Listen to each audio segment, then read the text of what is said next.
विधानसभा seat यूं तो high profile seat मानी जाती है, लेकिन इस बार के चुनाव में यहां पर दिलचस्प मुकाबला देखने को मिल सकता है।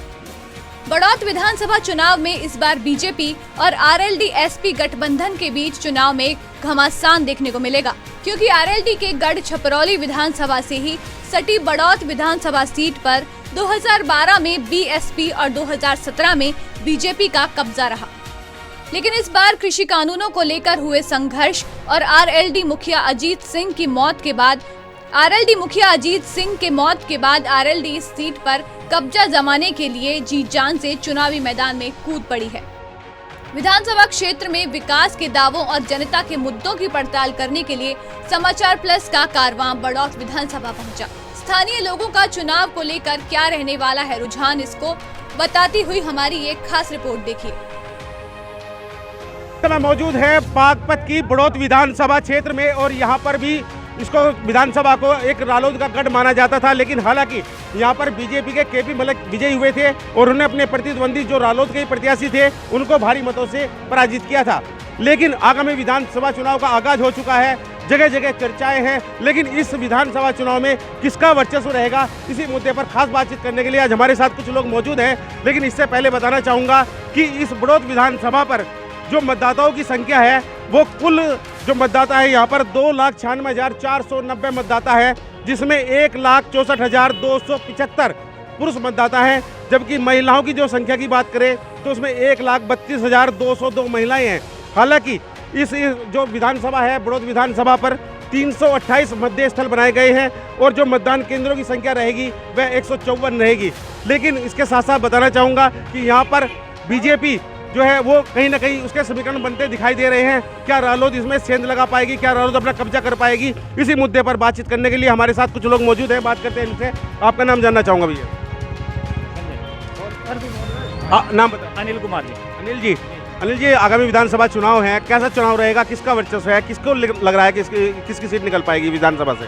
बहुत अच्छा माहौल बना है और योगी जी फिर से मुख्यमंत्री बनेंगे और जिसको भी पार्टी टिकट देगी बीजेपी उसी को वोट जाएगा और पूर्ण बहुमत में सरकार फिर से योगी जी की बनेगी। रालोद का गढ़ माना जाता है, रालोद बता रही है रालोद का गढ़ है, क्या लगेगा? रालोद का गढ़ मानते थे पहले, पर अब कोई खास फर्क नहीं पड़ने वाला है।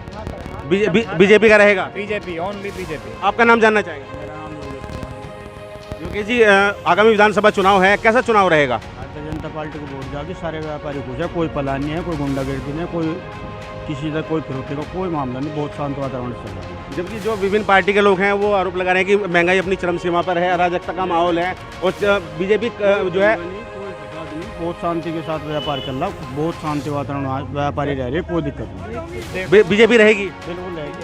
थोड़ी महंगाई। आपका नाम जानना चाहूँगा? ओम प्रकाश जी, आगामी विधानसभा चुनाव है और इस विधानसभा चुनाव में क्या लग रहा है, किसका वर्चस्व रहेगा? वर्चस्व हाँ भाजपा का ही रहेगा, क्योंकि योगी जी ने इतने काम करा दिए, मोदी जी ने आज तक ऐसा किसी ने काम नहीं करा जो मोदी जी करा रहे हैं, तो इसलिए यहाँ पर मोदी जी की वोट है और योगी जी की वोट है। जितना विकास। कुछ लोग और भी मौजूद हैं, बात करते हैं इनसे कि जो आगामी विधानसभा चुनाव है क्या बीजेपी अपना वर्चस्व कायम रख पाएगी। बात करते हैं। आपका नाम जानना चाहूँगा? सुशील बरवाड़ा है जी मेरा नाम। सुशील जी, कैसा लग रहा है, चुनाव कैसा रहेगा इस बार? योगी जीतेगा, सीधम सीध बात है। किन मुद्दों पर योगी जीतेगा, जबकि विपक्ष की पार्टी तो कह रही है कि भाई महंगाई बढ़ा दी है, अराजकता का माहौल है, गुंडागर्दी बढ़ गई? अजय कहाँ बढ़ रही है गुंडागर्दी, सारे बढ़िया काम हो रहे हैं। तो मौज आ रही, राशन बढ़िया मिल रहा, पेंशन बढ़िया मिल रही है, सबको और क्या चाहिए। मौज आ रही जी, पूरी मौज आ रही। सड़कें इतनी अच्छी बन गई, सबसे मैंने बेरोजगारी अगर और भी खत्म हो जाए, मतलब बिल्कुल अच्छी तरह काम हो जाए बेरोजगारी पे, तो बेड़ा पार रहेगा। बहुत बहुत धन्यवाद। कुछ लोग और मौजूद हैं, बात करते हैं इनसे। हाँ, नहीं, नाम बताओ ना। जितेंद्र सिंह है। जितेंद्र जी, आगामी विधानसभा चुनाव है, क्या लग रहा है, कैसा किसका रहेगा? दुकान पे बैठ के देख दो किसी की 10 किलो मूंगफली बिक रही हो, तू ढोंगी बाबा, तू क्या 5 किलो ले बस वही बिक रही, काम के बिल्कुल मच्छी तली हो रही है। तो किसकी सरकार बनेगी? सरकार का नहीं पता, सरकार जिसकी बने बढ़िया बने और जो काम करती हो। बड़ौत विधानसभा में कौन विधायक बने? पता नहीं, ढोंगियों का कुछ पता नहीं, कोई कुछ कहेगा, कोई कुछ है, कुछ पता नहीं। बड़ौत विधानसभा में किसकी सरकार बनेगी? बीजेपी की बनेगी, सपा की बनेगी, किसकी बनेगी? आरएलडी की सरकार।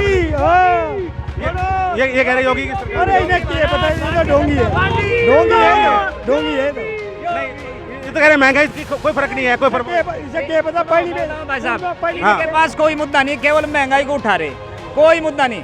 विकास केवल भारतीय जनता पार्टी ने करा और ऐसा विकास कर दिया, ऐसे झंडे गाड़ दिए जो किसी के बस की नहीं है। एक और सज्जन हमारे साथ मौजूद हैं, बात करते हैं। आपका नाम जानना चाहूँगा भाई साहब। मेरा नाम योगेश लखेरा है। योगेश जी, आगामी विधानसभा चुनाव है, किसका वर्चस्व दिखाई दे रहा है, कौन प्रत्याशी यहाँ से विजयी होगा? प्रत्याशी तो बीजेपी का ही विजयी होने वाला है। कारण है विकास। लोग महंगाई के बारे में बोलते हैं, महंगाई हमें कहीं दिखाई तो दे नहीं रही। अगर महंगाई दिखाई दे रही है तो लोग बाजार में क्यों आ रहे हैं? क्या दुकानदार खाली बैठे हैं? नहीं, सभी के पास काम है, अच्छे साय चल रहे हैं, बहुत अच्छा बिजनेस सब लोगों ने किया है। एक आध आदमी पे नहीं हो रहा विकास या उसके पास काम नहीं है तो उसका खुद का कारण भी हो सकता है। ये जरूरी नहीं होता कि महंगाई के कारण नहीं है। आवश्यकता अनुसार हर आदमी खरीदारी कर रहा है, कोई महंगाई कहीं नजर नहीं आ रही किसी प्रकार की। तो मतलब बीजेपी की सीट निकलेगी यहाँ से? निकलनी चाहिए और निकलेगी, 100% माहौल होने का है। धन्यवाद। आपका नाम जानना चाहूँगा? आगामी विधानसभा चुनाव है, कैसा चुनाव रहेगा, किसका? बागपत से अनिल जी। अच्छा, आपका नाम जानना चाहूँगा भाई? अमित चिकारा। अमित जी, आगामी विधानसभा चुनाव है, क्या लग रहा है आपको कि बड़ौत विधानसभा किसके पक्ष में जाएगी, किस पार्टी का वर्चस्व रहेगा? राष्ट्रीय लोकदल का। राष्ट्रीय लोकदल का। हाँ जी। तो बीजेपी का फूल नहीं खिलेगा? नहीं, क्या मतलब, अखिलेश सरकार और जयंत चौधरी की सरकार बनेगी। बहुत बढ़िया। आप सब भाई साहब आपसे जानना चाहेंगे, आपका नाम क्या है? गगन चौधरी है जी मेरा नाम। क्या लग रहा है आपको, किसकी सरकार बन पाएगी? अखिलेश की। अखिलेश की बनेगी। Very good. आपका नाम भी जानना चाहेंगे एक बार? आदित्य। आदित्य जी, किसकी सरकार लग रही है आगामी विधानसभा चुनाव है, किसकी सरकार? आरएलडी की सरकार आ गई। आरएलडी की सरकार। कुल मिलाकर जो रालोद का इसको गढ़ माना जाता था, यहाँ पर समीकरण जो है वो मिलते जुलते नजर आ रहे हैं। लेकिन साहब बताना चाहूंगा कि बागपत, अगर लोकसभा की अगर हम बात करें तो बागपत लोकसभा के अंदर 5 विधानसभाएं हैं, जिसमें एक विधानसभा गाजियाबाद के मोदी नगर में पड़ती है और एक विधानसभा सिवाल खास जो मेरठ में पड़ती है। लेकिन 3 विधानसभाएं इस बागपत क्षेत्र के अंदर है। लेकिन यहाँ पर कहीं ना कहीं जो किसानों का आंदोलन था उसका भी असर दिखाई देगा और इसके साथ साथ यहाँ पर जो बीजेपी है वो भी अपना वर्चस्व शायद कायम कर पाएगी। कैमरा पर्सन के साथ कुलदीप पंडित, समाचार प्लस बागपत।